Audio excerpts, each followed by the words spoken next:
también lo pensaba don Ascensión Franco, que ya no está con nosotros, en paz descanse, que esa estancia de Chamacuero es lo que fue la hacienda de Camacho. Bueno, ellos llegan, la idea de estar aquí afuera también es tratar de imaginarnos las cosas que no se pueden imaginar a veces en un lugar cerrado, y de estar más libremente, más cómodos, y de participar también cuando...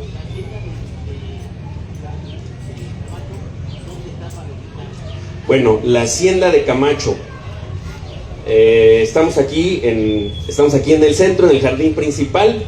Nos vamos a la salida San Miguel de Allende, y justo en la salida San Miguel de Allende, donde termina la zona comercial artesanal de Camacho, a un costado, yendo de aquí para allá, a mano izquierda, pues ahí está lo que quedó del casco de la hacienda de Camacho, brincando las vías, ¿sí? Claro que sí, donde ahora hay una fábrica de veladoras, entre las vías y el río, ¿sí?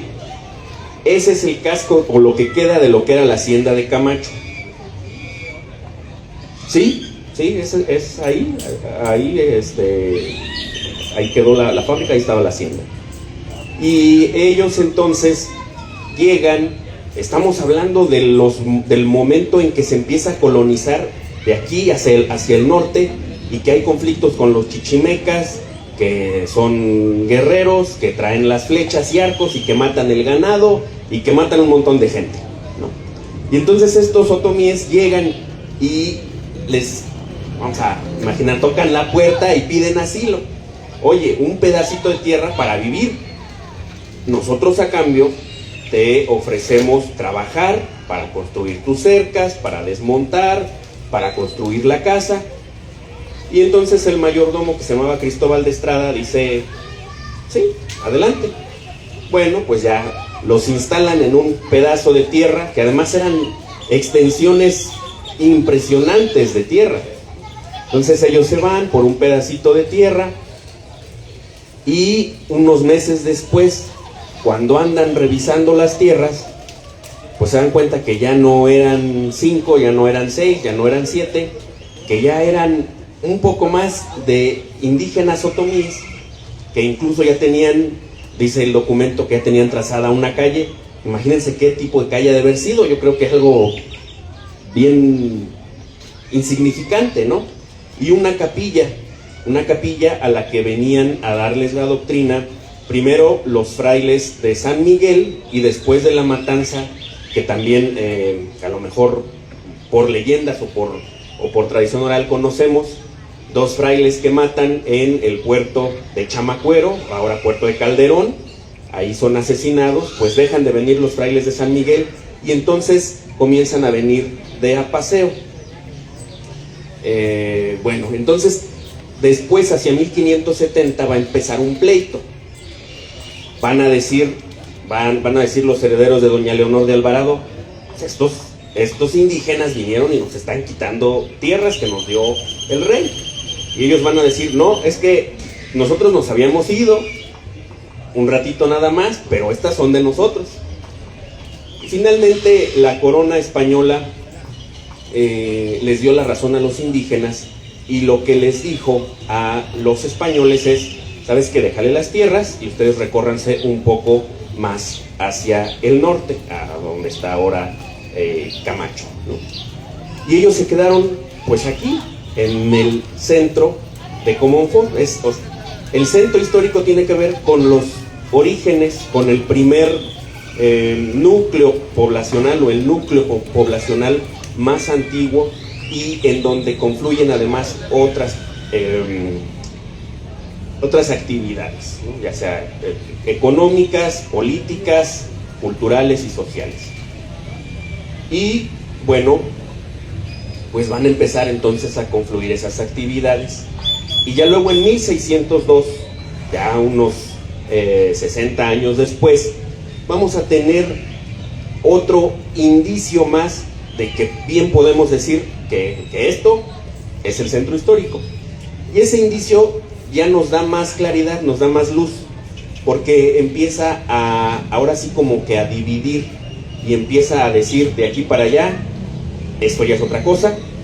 Y es un documento que se encuentra en la biblioteca Luis González y González del Colegio de Michoacán, de un grupo de documentos que se llama o que se conoce con el nombre de Fondo Chamacuero.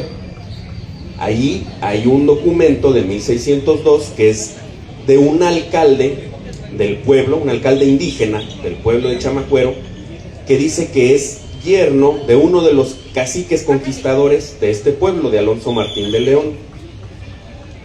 Y él dice que va continuando con el testamento de su suegro, ¿sí? De su suegro, pues va a empezar a repartir tierras. Y lo que dice es esto, voy a leer, es un documento muy muy pequeño, pero está muy interesante, y a pesar de que el Fondo Chamacuero se puede cuestionar mucho, pues sí nos da cierta luz, por lo menos de decir esto es Chamacuero y esto es San Agustín. O sea, dos cosas muy muy separadas. Yo, don Juan de Aguilar, alcalde del pueblo de Chamacuero, por su majestad y de los naturales, luego inconvenientemente puse en obra su mandado de mi señor suegro don Alonso Martín de León, uno de los señores conquistadores, como alcalde y justicia ordinario en compañía de toda mi república. Tomé una vara sellada de medir paño en el nombre del rey nuestro señor, que Dios guarde, empecé a repartir y medir la caballería de tierra, y empecé desde la orilla del río, enfrayente a la iglesia, juntamente con la plaza real y calle que viene de San Miguel el Grande, por la parte del norte, dándole 30 varas a cada uno de los hijos del pueblo, señalando sus mojoneros a cada uno. Estas mismas fueron a dar hasta donde linda las tierras de los del pueblo de San Agustín Chichimeca, propiamente donde se aparta la Madre Vieja. Hizo por la parte del poniente dicha repartición, y medidas fue en mucha paz y quietud, sin que ninguna persona lo contradijese.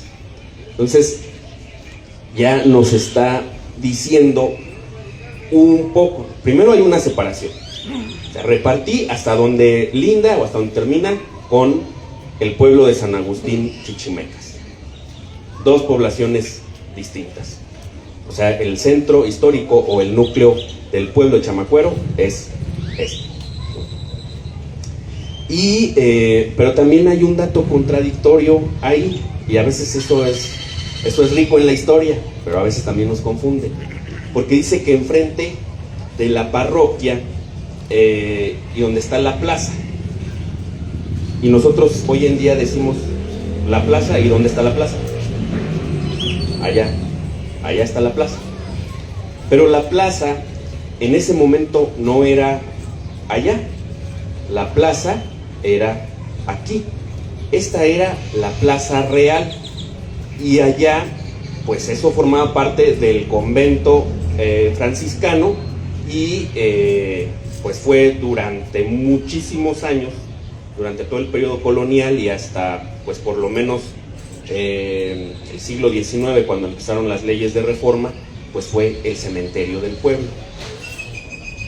Entonces uno se queda pensando, bueno, ¿cómo estaban las calles? Tenemos el río Laja, debió haber repartido una vara más o menos, poquito menos de 1 metro, entonces tampoco creo yo que haya sido mucho lo que estaba repartiendo, pero sí tenemos entonces pues esta parte del centro, ¿no? De la parroquia y de la plaza real. Pero digo, me queda ese cuestionamiento de si se para enfrente de la parroquia y la plaza real, o a lo mejor nosotros estamos imaginándonos, o me estoy imaginando yo las casas, y como no había nada, pues perfectamente podía pararse ahí y todo eso era la plaza real, no sé, ¿no? Pero bueno, y para el otro lado a San Agustín. Luego voy a dar otro salto, esto nada más es para tratar de delimitar todavía, Voy a dar otro salto, antes del gran salto, quiero comentar también que en 1623, o sea, 23 años, 21 años después de la repartición, esta que hizo el yerno de Alonso Martín de León, bueno, está otro documento que también forma parte del Fondo Chamacuero y que es de un grupo de personas devotos de San Antonio de Padua, y ellos se reúnen, hacen una especie de testamento en donde dicen que ellos tienen unos solares y unas casas en la Plaza Real, y que esos solares no es que ahí vayan a hacer la capilla, más bien que quieren rentar y vender esos solares para que ellos puedan construir una capilla al interior de la parroquia de San Francisco, un espacio dedicado a San Antonio de Padua. Pero es interesante lo que mencionan, porque dice que la casa que tienen ellos era una casa que queda enfrente de la Plaza Real, que era de Juan de Albacar, y Juan de Albacar es uno de los primeros españoles que también les da tierras la corona española aquí en el Valle de Chamacuero. Y dicen además que tienen otra casa que linda con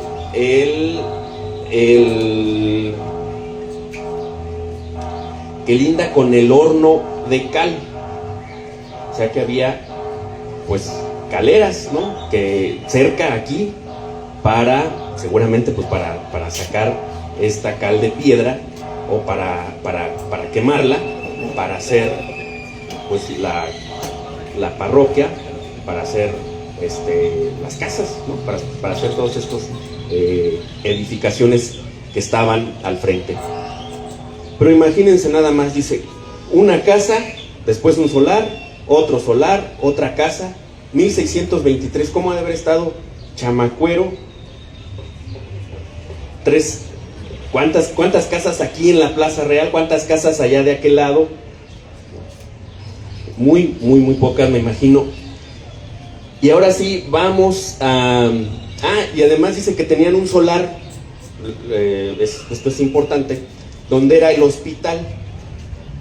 No he yo encontrado otro documento que aluda a un hospital pues de indígenas que estaba a cargo del guardián del convento de San Francisco, salvo que dice que también ellos eran dueños del hospital que estaba en la Plaza Mayor, pero que el padre guardián del convento de Chamacuero decidió cambiarlo de ahí a otro lugar y pues se quedó libre. Y entonces ese también lo quieren rentar para construir ellos su capilla al interior de la parroquia.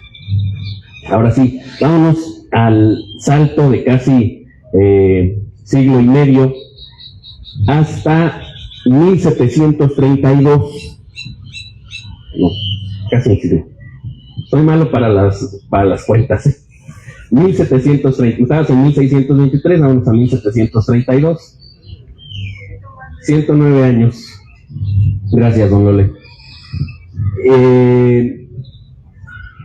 ¿Qué pasó en 1732? Bueno, una mañana de febrero, de principios de febrero o finales de enero, no me acuerdo bien de la fecha, pero sí es enero-febrero de 1732, pues los indígenas del pueblo, que tenían a su cuidado la imagen de la Virgen de los Remedios, porque a ella se les regaló un español que se llamaba, se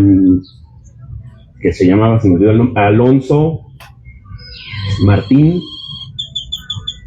se me olvidó el apellido, pero bueno, un español que llega al pueblo y se les regala a ellos, a los indígenas, con la condición de que le construyan su capilla, y ellos van y se la hacen allá y van a dar misa los sábados, y toda la semana pues se quedaba cerrada la capilla, y quienes tenían llaves no eran los sacerdotes, eran los mayordomos de la hermandad de Nuestra Señora de los Remedios. Entonces pues ya se llegó el sábado y van todos juntos. A misa iban también muchas españolas, le tenían mucha devoción a la Virgen. Hay registro de las joyas que le regalaron a la Virgen de los Remedios. Y entonces pues llegan a abrir, se van a acercar al altar y resulta que la Virgen, pues todo su manto estaba recortado y que las motitas de tela estaban tiradas en el piso, que no tenía corona, ni ella ni el niño, y que no tenía una media luna de plata que le servía de peana, que tenía la Virgen a sus pies. No tenía maguey, la descripción no dice que tenía maguey, eso también es interesante, que ahora la vemos y tiene un magueycito de plata, pero en ese momento no tenía maguey.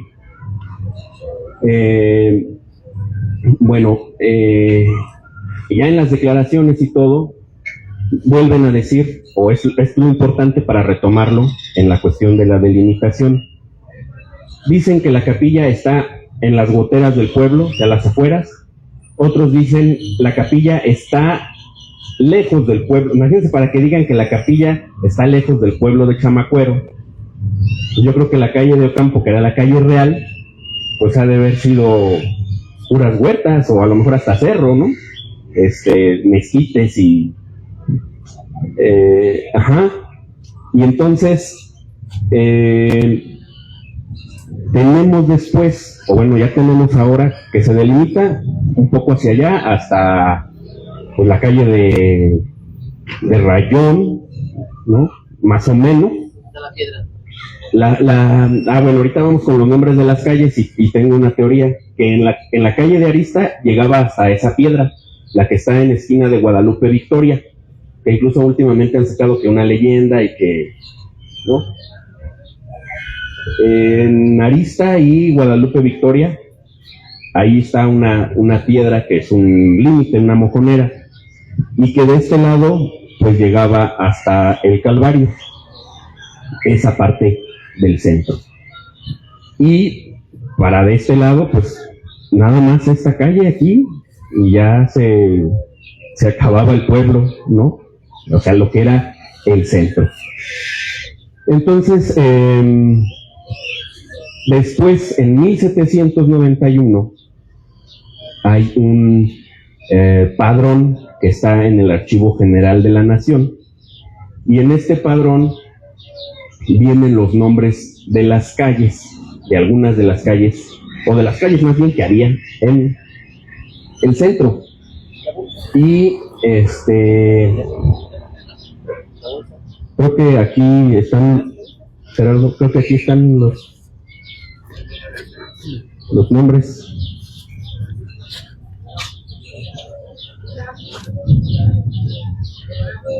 Y vamos a tratar también de ver dónde eran esas calles, porque algunas se pueden ubicar, pero otras, pues la verdad no. Necesitamos seguir también investigando más. Estaba la calle de la Plaza Mayor, donde nada más había 5 casas. ¿Y quiénes vivían ahí? Plaza Principal. Plaza Principal. Sigue siendo la dirección, Plaza Principal. ¿No se llama Plaza 5 de Febrero? Ahora, pero anteriormente era Plaza Principal. Bueno, está esta de Plaza Mayor. Y ahí vivía el cura de la parroquia. En esa casa vivía el cura de la parroquia y los bachilleres, lo que ahora una especie de vicarios, ¿no? Los que le ayudaban. Vivía Mariano Camargo, el padre de Ignacio Camargo.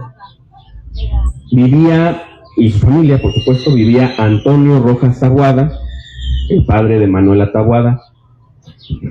Cuando escuchamos esto, luego uno dice, pues es la calle de Arista. Pero entonces otra vez dice calle de la Plaza Mayor, y vuelve mi duda, porque de lo que sí tenemos todavía fotografías de 1910 es que esta era la plaza, y nada más son 5 casas en la calle de la Plaza Mayor. Entonces terminaría hasta ¿dónde? 5 casas. Y bueno, después hasta Guadalupe Victoria, a ver, tendríamos sí, serían casas grandes. Una, pues probablemente hasta ahí llegaría, ¿no? pero me sigue dando la duda de que si tenemos registros de visitas de obispos, incluso que llegan y que los reciben en el cementerio del pueblo, y que cuando se hizo la remodelación en el 2000, ¿en qué año se hizo, licenciado? ¿2009? ¿2000? La de la plazuela 2000. Pues nos han comentado, no sé, que sí sacaron algunos huesos, ¿no? Huesos, ¿no? Pero bueno, entonces hay que seguir buscando más padrones y otras descripciones del pueblo. Hay algunos municipios que tienen croquis o planos de cómo estaban conformados. No he encontrado yo más que de caminos, sí, de camino real, atravesando, pero de las calles, ¿no? Ojalá que algún día alguno de nosotros encontremos en algún archivo algún plano, porque debe de haber, la mayoría de los municipios tienen, que son pueblos coloniales, tienen un antecedente de un plano con los nombres de las calles, ¿no? Bueno, la que sigue es la calle de la parroquia. Esa se me hace más fácil porque además esa tenía 18 casas. Y desde mi punto de vista la calle de la parroquia pues es Juárez, ¿no? Juárez. Esa para mí sería la calle de la parroquia. Después está la calle del Calvario, que debió haber sido pues esta de aquí hasta el Calvario, Luis Cortázar, y que además pues se llamaba así porque efectivamente cuando se hacían los viacrucis, pues bueno, pues como hasta ahora, ¿no? Pero pues en las calles estaban las estaciones, estaban las cruces, o lo que representaba en el pueblo. El viacrucis estaba grabado en las calles de los pueblos y se seguía el recorrido. Está la calle de la cárcel, y documentos de después de la independencia nos dicen que la calle de la cárcel estaba enfrente de la Plaza Real.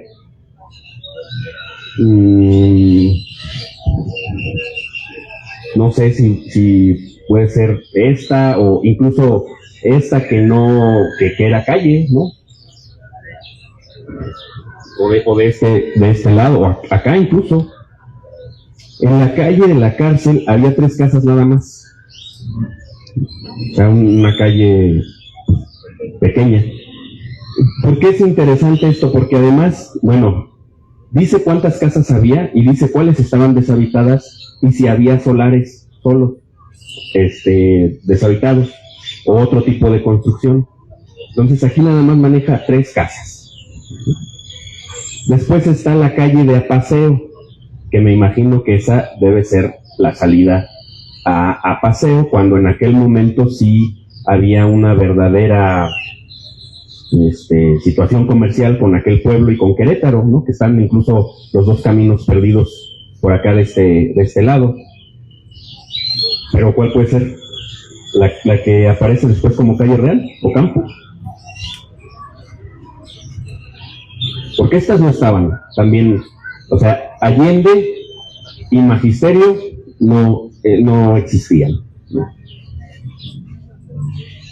Y después aparece otra que se llama Calle de los Remedios. Ahí había 26 casas. Todas las anteriores que les mencioné eran casas de españoles. Ahí dice de españoles. ¿Y a qué se dedicaban? La mayoría eran labradores, pero también había algunos que se dedicaban a lo que ahora conocemos como carniceros, a uno que era herrero, uno que era carpintero, españoles. Pero en la calle de los Remedios, que además son 26 casas, en la calle de Apaseo son 16 casas y 4 están deshabitadas. En la calle de los Remedios son 26 casas y además menciona que había solares vacíos y que en algunos de ellos eran corrales. Pues otra vez, ¿dónde quedó la calle de los Remedios? No sé si sea Guerrero o sea abajo del Templo de los Remedios, lo que es parte de Vasco de Quiroga, la plazuela de Álvaro Obregón, la calle de los Borregos, que tenía 3 casas nada más. Me quedé pensando si, a ver, ojalá que en algún momento podamos también sí localizarlas y ubicarlas bien, y así como en otros municipios tienen los nombres, la nomenclatura de las calles antiguas, poder ponerle aquí, ¿no? Estos nombres curiosos. Antigua calle de los Borregos, sí. Calle salida a la plaza, con 4 casas, 2 deshabitadas. La calle del Río, con 9 casas. Pienso que probablemente la calle de Morelos. La calle del Río. La calle del Regulista, con 4 casas. Y la calle de Guadalupe, que puede ser, pues, Matamoros. Y esta calle ya estaba en otro barrio, o en otro lugar que no era propiamente el centro, porque también hay documentos donde se alude al barrio de Guadalupe. Esto sobre todo lo encontramos en 1826, cuando gente del ayuntamiento de ese entonces, un regidor, le pide al presidente del ayuntamiento que le puedan vender unas vigas que tenían en las casas consistoriales, o sea, en la casa de los poderes del ayuntamiento, que estaba también aquí alrededor de la plaza.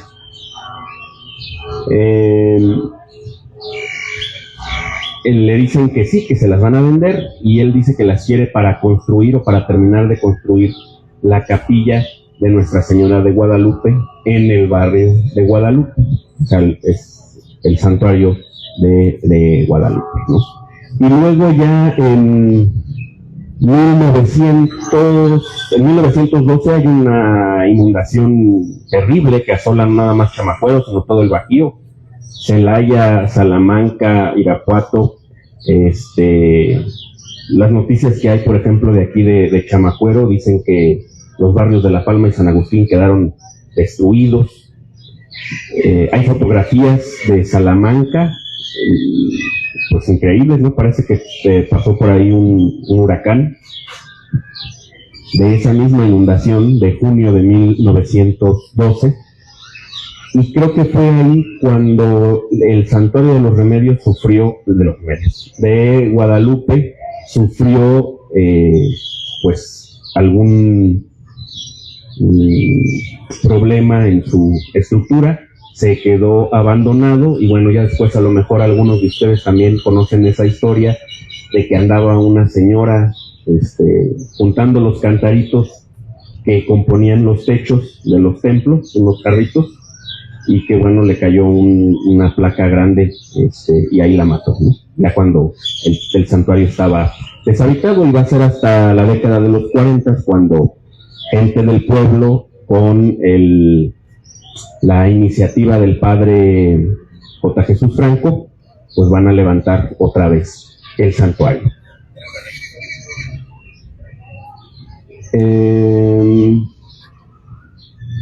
Y bueno, entonces eso es más o menos lo que nos sirve para delimitar el centro. No sé si estén de acuerdo conmigo, pero pues para acá no hay mucho, es Ocampo, ¿no? Acá también coincido en que es Guadalupe Victoria y el Calvario, ¿no? Después, en otro momento, va a crecer hasta Rayón, y eventualmente creo que esas pueden ser las zonas de amortiguamiento, ¿no? Por Rayón, La Canchita. Para acá incluso hay un momento que pues, la Álvaro Obregón también puede ser, para allá la zona de Morelos, toda la zona de Guadalupe, ¿no? Y de este lado, pues sí, hasta el Calvario, y aquí en Ocampo hasta la hacienda del Molinito, que pues durante el siglo XIX fueron los únicos molinos que había, esa y y el molino de sol.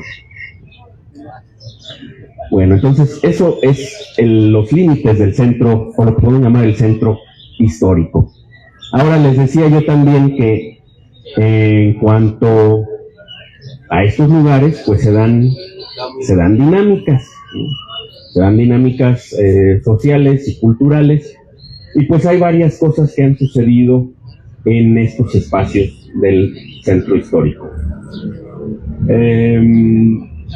Vámonos otra vez al periodo colonial, a la época del virreinato, a 1792, un año después de que se hizo el censo que les platiqué.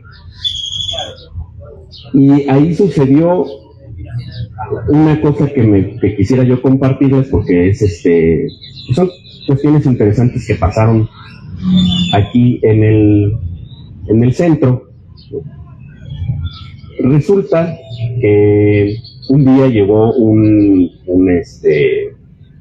funcionario de una institución colonial, que era la acordada, que eran los que se encargaban de regular ciertos aspectos de la vida pues económica y también social de los pueblos. Bueno, este funcionario de la acordada llega al pueblo, viene a revisar que las cosas estén bien y hace un camino rumbo a Jalpilla, hace una diligencia rumbo a Jalpilla, y en el camino se encuentra una persona que traía mezcal. El mezcal era una bebida que estaba prohibida, y entonces, pues como él era el funcionario encargado de regular esto, pues lo remite y lo trae al pueblo de Chamacuero, y va con el teniente del alcalde para decirle: pon a disposición a esta persona, porque además aquí había una cárcel, ya dije, ¿no?, que aquí alrededor estaba la cárcel. Y sale otra persona en su defensa y le dice, porque además era español, el que agarraron, sale otro español en su defensa y dice: no, es que esto no puede ser, esto, pues vaya, todos lo ocupamos para remedios. Entonces van con la autoridad, y la autoridad trata también de solaparlo.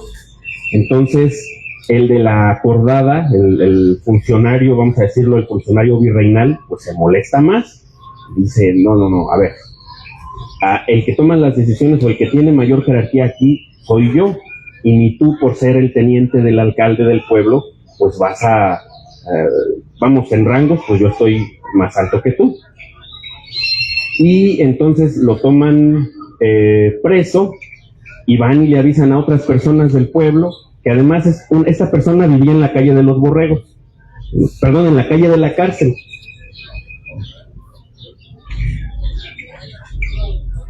Sí, en la calle, se llamaba Cayetano Vicente Romero, y vivía en la calle de la cárcel, y Salvador Reyes eran los españoles a los que encontraron con el mezcal. Entonces se arma el alboroto, van y le avisan a más personas. Dice el documento, imagínense en la noche sin luz, que llegaron con antorchas, con palos, con machetes, para correr al funcionario de la acordada, que se fuera de aquí, que él aquí no tenía ninguna autoridad, y se empiezan a pelear. Él manda a traer gente de Celaya, empiezan a hacerse de palabras en la calle en la noche, a aventarse piedras y palos, y entonces lo que hace otra persona más es ir a correr al curato y traerse al señor cura, para que el señor cura venga. Ya en ese momento ya era secular, ya no había frailes, para que el señor cura viniera y pusiera orden. Entonces llega el señor cura, y el de la acordada le dice, pues con todo respeto, que él no tiene nada que ver ahí, y se hace una revolución, un alboroto ahí, ¿no?, con esta cuestión del mezcal. Y alegan finalmente ellos, pues es que lo tomamos como remedio. Tengo un hermano que está tullido, que no se puede levantar, y pues ese es el remedio que le damos para que se le quite lo tullido, que yo creo que nunca se le quitó, pero se le olvidaba, ¿no?, como decimos. Y pues era eso como usaban el mezcal. Ahora, hay, por supuesto, también, ya de aquí me voy a ir así como nada más en acontecimientos que pueden resultar interesantes. Estamos en 1792, unos años después, en 1810, pues estalla el movimiento de independencia, y pues sabemos que los insurgentes entraron aquí por la calle de Ocampo, por lo que era la calle Real, Pípila, y aquí vamos a tener otra vez que decir que la historia nos está haciendo pensar, ¿no? En 1910, en el primer centenario de la independencia, aparecieron en un periódico de circulación nacional que se llama El Tiempo Ilustrado una serie de fotografías de todos los lugares que Hidalgo recorrió, donde él estuvo. Y aparece una del pueblo de Chamacuero. Esa fotografía está tomada, quiero pensar yo como que de afuera de la puerta del DIF, más o menos de por ahí está tomada, y lo que retrata es lo que ahora es esta parte de la esquina entre el jardín y la calle de Magisterio. Y aparece ahí una casa, el ingeniero dice que es la posada, pero yo digo que es donde está la comida de los chinos. Aparece ahí esa casa y dice la nota abajo: casa donde descansó el cura Hidalgo a su paso por Chamacuero. Y de este lado había una casa con unos portales, aquí en esta, donde va pasando ese carro, en la esquina, en la calle de Allende, y una descripción que dice casa que era de Abasolo en el pueblo de Chamacuero. Fue la casa que habitó Mariano Abasolo, que se casó con Manuela Taboada, esta mujer, personaje local, también del periodo de la independencia, y que entonces, bueno, pues otra vez se pone ahí interesante la cosa, porque la tradición oral nos dice que el cura Hidalgo descansó ahí en ese portalito y que después se dirigió a la parroquia y que ahí sacó al cura y que lo abofeteó y que se lo llevó preso y que, bueno, el arquitecto David Carracedo, nuestro cronista, pues ya ha podido rescatar y darnos un poco de luz en esa parte, porque logró el encontrar que después de ese 19 de septiembre de 1810, el cura José María Telles no firmó ese día en la tarde ni al otro, pero ya después sí sigue firmando. Entonces, pues no lo fusilaron ni le pasó nada. A lo mejor nada más un ratito se lo llevaron para que entendiera y ya lo dejaron libre. ¿Mande? En lo que se llevaban el dinero, ¿sí?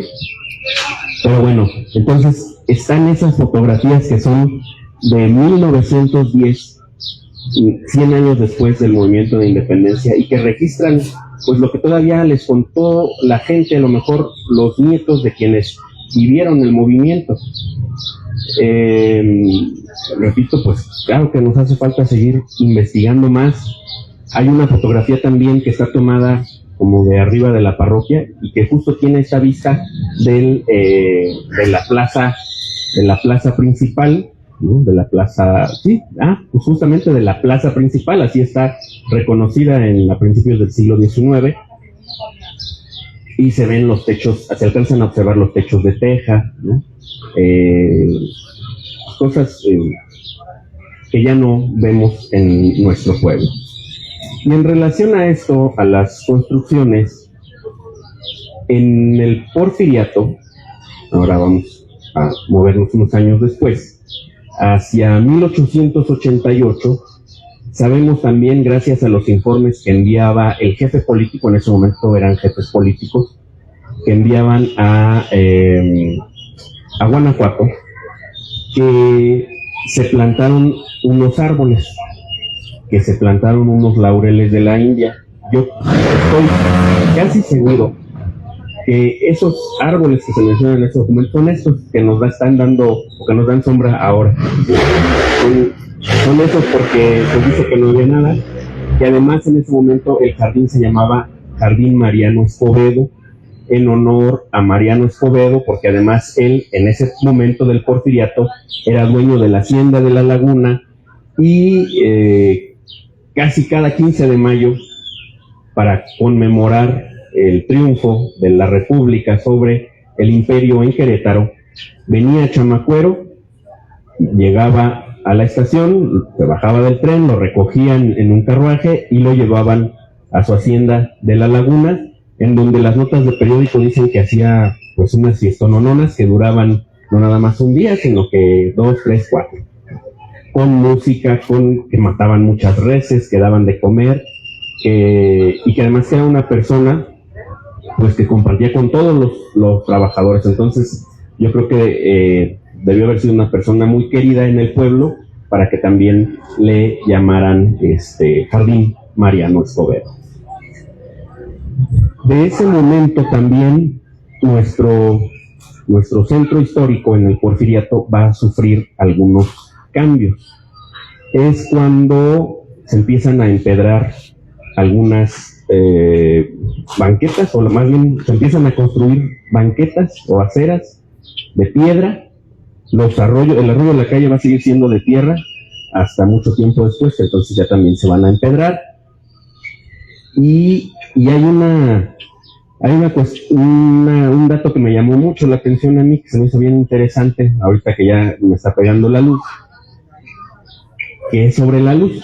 En 1887, el señor cura, en 1903, pero todavía en el Porfiriato, el señor cura de la parroquia, que se llamaba José María Lemus, manda una cartita para que se publique en un periódico de circulación nacional, y lo que está haciendo es un comercial.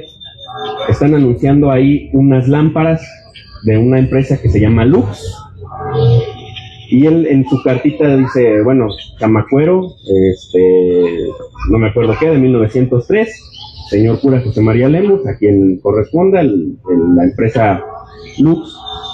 Gracias, porque la lámpara que vamos a instalar aquí de 20,000 voltios, seguramente será muy bonita y muy lucida, y eso va a traer pues mucha alegría al pueblo. Una lámpara que incluso yo creo que pusieron afuera de la parroquia, ¿no? Y que eso debió haber sido pues la novedad en el pueblo, ¿no? O sea, a lo mejor salir en la noche, vamos a ver la lámpara, ¿no? Vamos a ver la luz. Eso, por supuesto, pues eran los cambios que afectaban y que traía también el ferrocarril. Que bueno, el ferrocarril no queda dentro de lo que es el centro histórico en ese momento para nada, pero que yo creo que con toda certeza podemos decir que queda en estas zonas de amortiguamiento, ¿no? Hablando ya del concepto del centro histórico.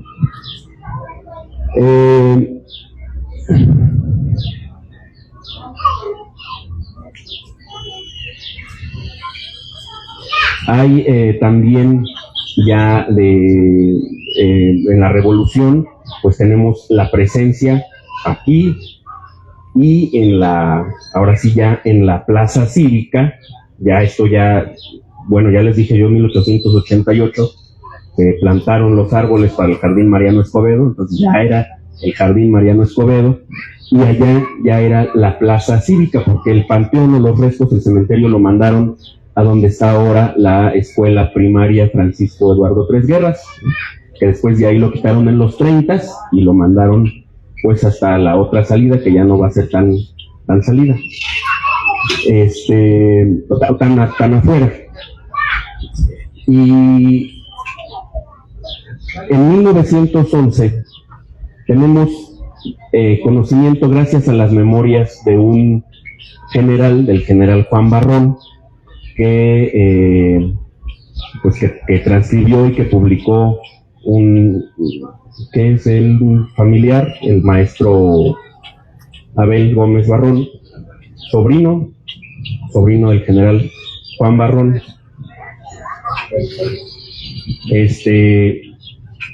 Pues sabemos que en 1911, cuando estalla la revolución estalla en noviembre de 1910, ¿no? Pero en 1911 un grupo de revolucionarios toma Celaya y el general Juan Barrón andaba con ellos, y él le pide autorización a su mayor allá: oye, pues ya mi pueblo está cerca, dame permiso de ir a tomar el pueblo de Chamacuero de Comonfort en nombre de la revolución maderista. Y entonces él relata cómo llega al centro de la población, se dirige a la presidencia municipal. Yo pienso que para ese momento la presidencia municipal todavía estaba aquí, en este alrededor, y no donde la conocemos ahora, la antigua presidencia, y que pues en el jardín del pueblo y luego en la plaza cívica mucha gente llegó con vivas y pancartas de apoyo a la revolución, vivas a Madero, y entonces él cambia las autoridades y dice: ahora queremos autoridades maderistas que sean partidarias de la revolución.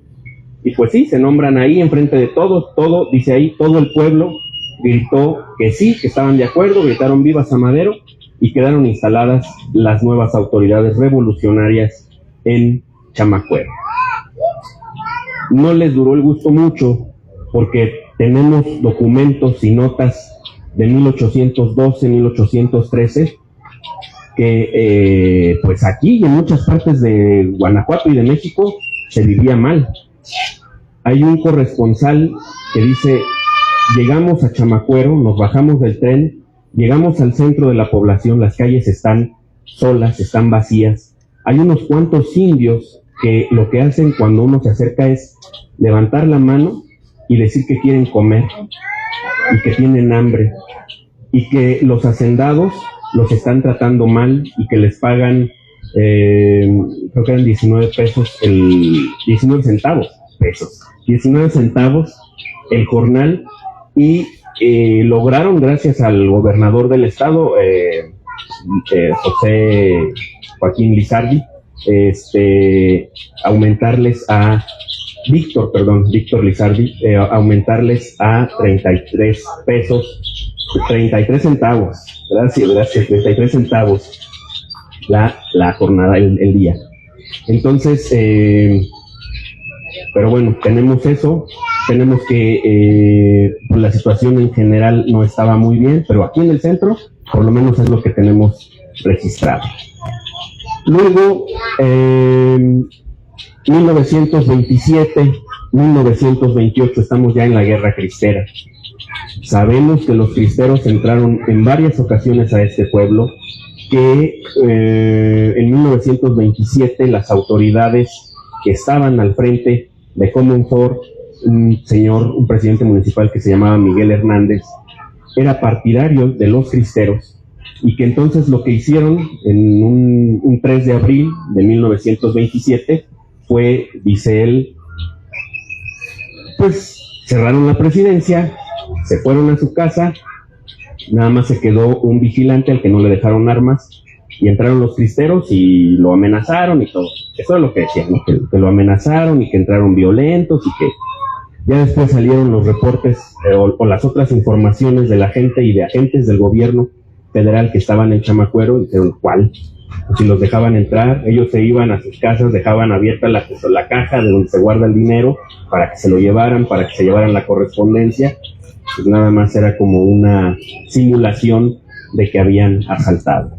Eso lo volvieron a hacer en abril de 1928, pero ya ahora con un presidente municipal que sí era enemigo de los cristeros, que se llamaba Ranulfo Centeno, y que era originario de Empalme, Escobedo.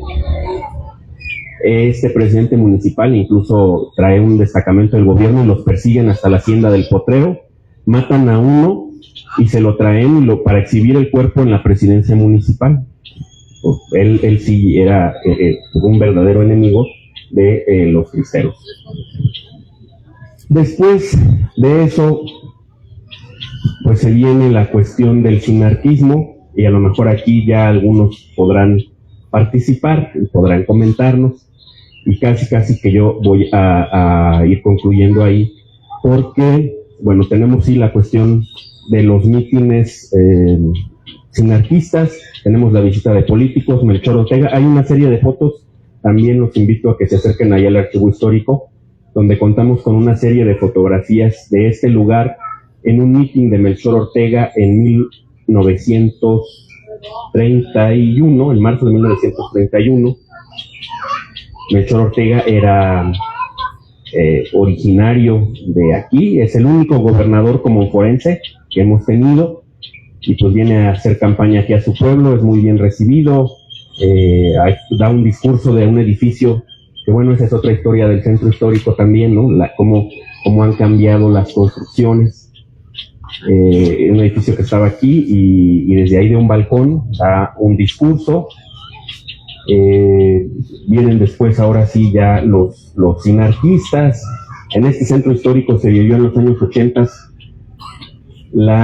una persecución política donde estuvo la mentada furia gris, ¿no? Y bueno, pues un montón de cosas que se han vivido en lo que podemos decir que es el centro histórico de Comonfort.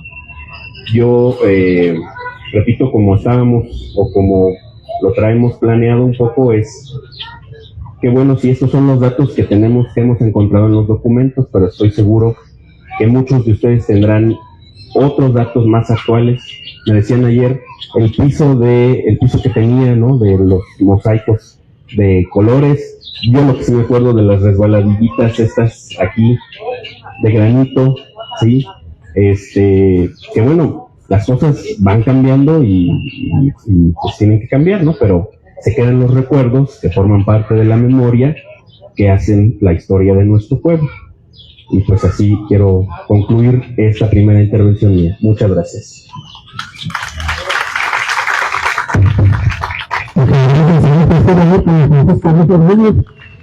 Viene el turno para hacer algo de preguntas a los pasos, pero yo me interesa primero porque nos sirve para platicar con nosotros. Pues más bien comentarios, si alguien tuviera algún.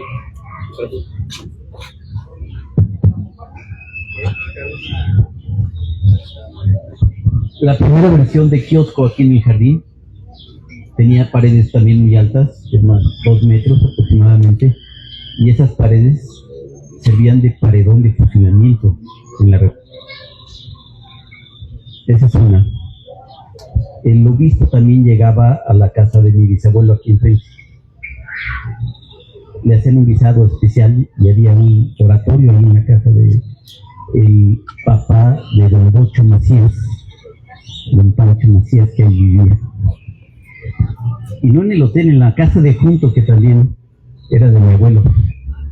Era donde se supone que bueno, era algo la noche del 19 de septiembre de 1810. También, maestro, creo que lo platicamos muy bien. Tengo un documento de Plácido Santana, donde maneja más o menos estos límites y prácticamente se tiene en esta propuesta de centro histórico el 99% de los edificios que se pueden catalogar como monumento registrados por el INE. Gracias. Gracias, señor. Sí, hay un documento incluso que nos puede ayudar mucho para esto, que es el Catálogo Nacional de Bienes Inmuebles, con muchas propiedades, la mayoría sí localizadas en esto que hemos delimitado, tratado de delimitar un poco como centro histórico, ¿no? Y una buena cantidad que se va sobre todo a la calle de Arista hasta llegar a San Agustín. Yo creo que también esa pudiera ser una zona de amortiguamiento, tratando pues de integrar más y de poder darle más pues a lo mejor un uso turístico o comercial o de difusión del pueblo, ¿no? Bien, pues si no hay algún otro comentario, agradezco a todos su participación, su asistencia a esta tercera charla de comunidad historia. Los invito para que el siguiente jueves 5 nos acompañen también en la actividad que encabeza la Dirección de Turismo en el Museo Casa Doctor Mora a las 6 de la tarde. Muchas gracias a todos y muy buenas noches.